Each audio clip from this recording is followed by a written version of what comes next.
I want to talk about Glee for a minute. Okay, You're sure. on the show Glee. Your character is great on that show. It's Thank a really you. great part. I want to show a quick clip Okay. from you, a scene that you did with Cory Monteith. Oh, okay. We need to get rid of this faggy couch. Hey! What did you just call him? Oh, no, I didn't call him anything. I was talking to the blanket. You use that word. You're talking about him. Relax, Dad. I didn't take it that way. Yeah, that's because you're 16 and you still assume the best in people. You live a few years, you start seeing the hate in people's hearts, even the best people.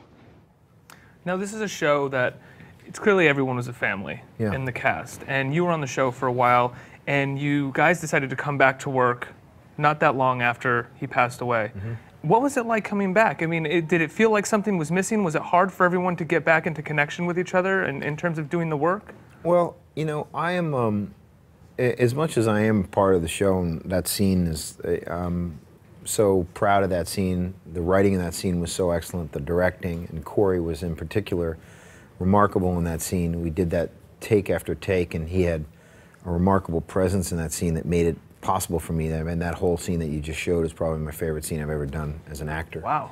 And is that because the scene's longer than that, just for people at home. Yeah, we don't want to get sued by Fox, though. That's why. Yeah, That's why okay. it's short. The scene's longer than that. I think it's out there on the. But is that one of Do your you have favorite the internet scenes? out there at home? It's on the internet.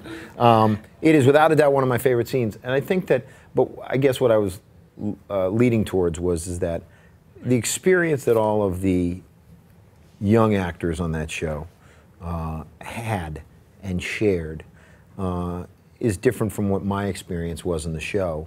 I was on the periphery of that experience. So I don't want to project or sort of proclaim a closeness to Cory that was equal to what those other actors had, because clearly it was far beyond. You know, he was a guy that I worked with, loved working with, and loved in real life because of how, you know, when you're an actor and you share moments and scenes like that, it's a real gift to one another, because you're able to do what you always dreamed of doing, which is to do a great part, and then it's out there, and then it connects with people, and so you have this kind of shared experience, not unlike when, you know, you might play on a high school sports team and have a winning season or a championship season that you may not be personally close with every single person on that team, but you've shared something very unique, and that will always be something that connects the two of you.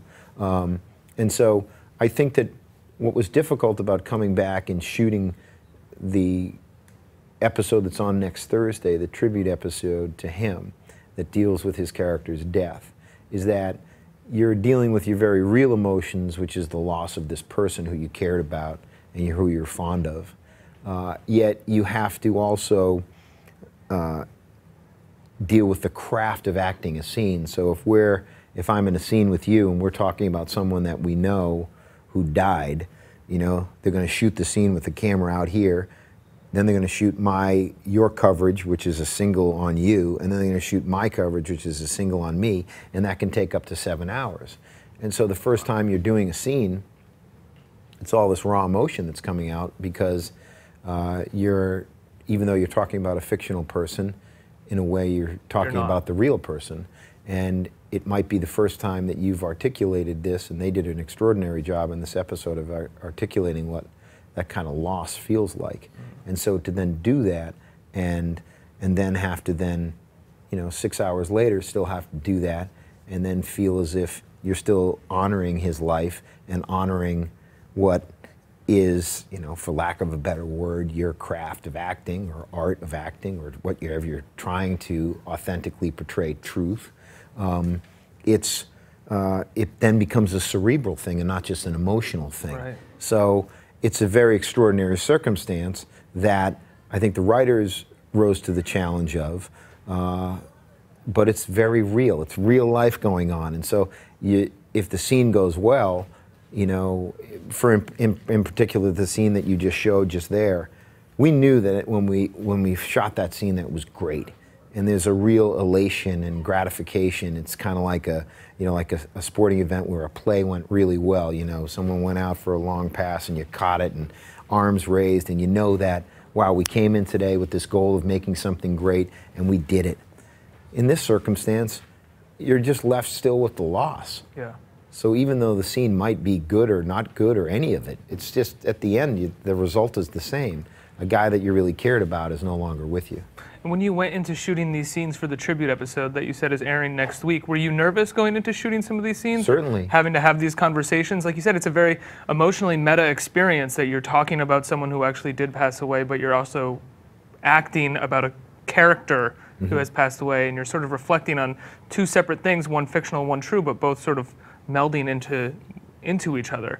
I mean, I think that, you know, the biggest thing about nervousness, I only get nervous when I haven't prepared. Because I don't think you can do your best work when you haven't prepared. Yeah. And so, but I was tentative because I didn't want to seem, I just wanted it to be real.